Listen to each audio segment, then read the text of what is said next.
Assalamualaikum warahmatullahi wabarakatuh. Saya Zerlina Devi Rahma. Di sini saya akan menjelaskan dan mempraktekkan tentang beberapa pemeriksaan. Yang pertama yaitu vital sign, yang kedua pemeriksaan Glasgow Coma Scale, yang ketiga yaitu pemeriksaan IPP yaitu inspeksi palpasi dan perkusi, dan yang terakhir yaitu PFGD, pemeriksaan fungsi gerak dasar. Nah, untuk pemeriksaan yang pertama yaitu pemeriksaan vital sign.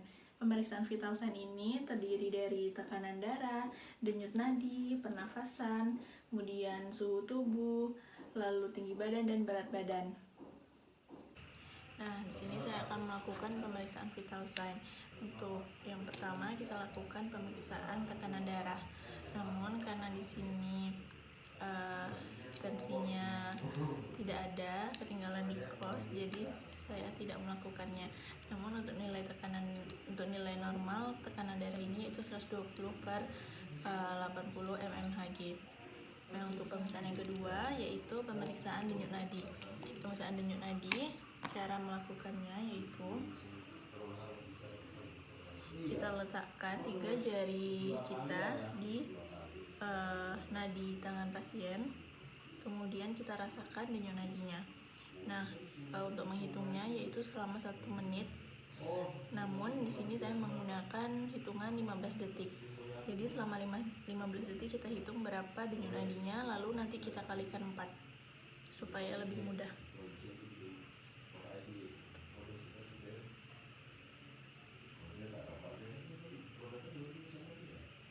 Oke. Untuk nilai normal denyut nadinya itu adalah 80 kali per menit. Jadi kalau misalnya tadi kita dapatkan ini adalah selama 15 detik itu denyut nadinya 20, lalu kita kalikan 4. Jadi denyut nadinya 80 kali per menit. Nah, untuk pemeriksaan yang kedua yaitu pemeriksaan Glasgow Coma Scale, di mana pemeriksaan GCS ini merupakan skala yang dipakai untuk menilai tingkat kesadaran pasien mulai dari sadar sepenuhnya sampai koma.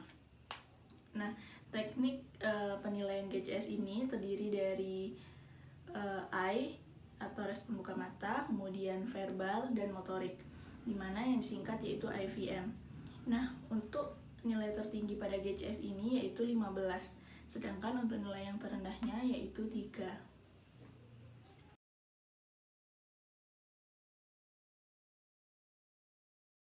Nah, untuk pemeriksaan yang kedua yaitu pemeriksaan Glasgow Coma Scale.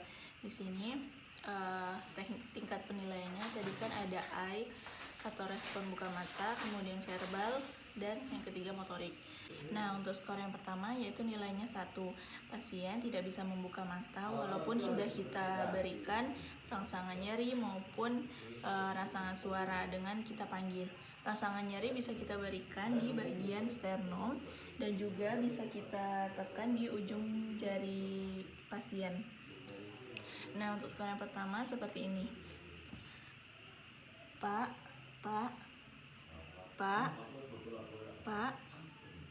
Nah, pasien tidak bisa membuka matanya walaupun sudah kita berikan rangsangan nyeri maupun kita panggil.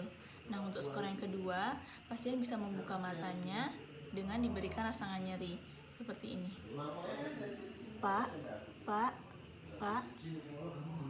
Oke. Nah, itu skor 2. Untuk skor 3, pasien bisa membuka matanya dengan diberikan rangsangan hanya dengan kita panggil saja. Misalnya seperti ini. Pak. Oke. Itu skor 3. Untuk skor 4 seperti ini. Pasien membuka matanya secara spontan, tidak perlu dengan rangsangan apapun. Pasien sudah membuka matanya secara normal seperti orang sadar seperti biasanya. Nah, itu tadi untuk penilaian respon buka mata atau eye. Untuk penilaian yang kedua yaitu verbal. Untuk verbal skor 1 itu pasien saat kita tanya itu pasien tidak ada respon, hanya diam saja, tidak ada suara seperti ini. Bapak namanya siapa? Oke, itu tadi skor 1. Untuk skor 2, pasien hanya mengeluarkan suara seperti mengerang, seperti ini. Bapak siapa namanya? Nah, itu skor 2. Untuk skor 3, pasien bisa menjawab pertanyaan kita, namun jawabannya itu tidak menyambung. Jadi seperti ini. Dengan Bapak siapa? Tidur. Nah, itu tadi skor 3. Untuk skor 4, pasien bisa menjawab pertanyaan dengan benar, namun seperti kebingungan, seperti ini. Hari ini hari apa, Pak? Selasa. Nah, itu skor 4. Untuk skor 5, pasien bisa menjawab atau berorientasi dengan baik. Yaitu saat kita tanya, pasien bisa menjawab dengan nyambung. Bapak sudah makan? Sudah. Oke, seperti itu. Nah, itu tadi untuk penilaian verbal. Untuk penilaian selanjutnya adalah penilaian motorik. Penilaian motorik itu skornya ada 6. Untuk skor yang pertama itu nilainya 1. Di sini saat kita berikan rangsangan pada pasien, rangsangan nyeri, itu pasien tidak ada respon. Hanya diam saja seperti ini. Nah, itu untuk poin 1. Untuk skor 2, pasien saat kita berikan rangsangan nyeri, pasien melakukan gerakan ekstensi abnormal seperti ini. Jadi, untuk skor 3, saat kita berikan rangsangan nyeri, pasien melakukan respon fleksi abnormal seperti ini. Untuk skor 4, itu saat kita berikan rangsangan nyeri di jarinya, kita tekan, itu pasien akan menghindari nyeri yang kita berikan. Untuk skor 5, pasien saat kita berikan rangsangan nyeri, pasien akan menghindari rangsangan tersebut. Sedangkan untuk skor 6, pasien mampu melakukan perintah yang kita berikan seperti ini. Angkat tangannya 1, Pak. Angkat dua-duanya.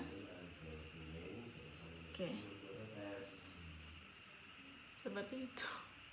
Kamu kok udah. Nah, selanjutnya pemeriksaan ketiga, yaitu kita melakukan pemeriksaan inspeksi, kemudian palpasi, dan perkusi. Nah, untuk pemeriksaan yang ketiga adalah pemeriksaan inspeksi, palpasi, dan perkusi. Untuk inspeksi, di sini kita lakukan dengan melakukan observasi keadaan pasien. Itu bisa dilakukan secara statis maupun dinamis. Kalau statis itu saat pasien diam seperti ini.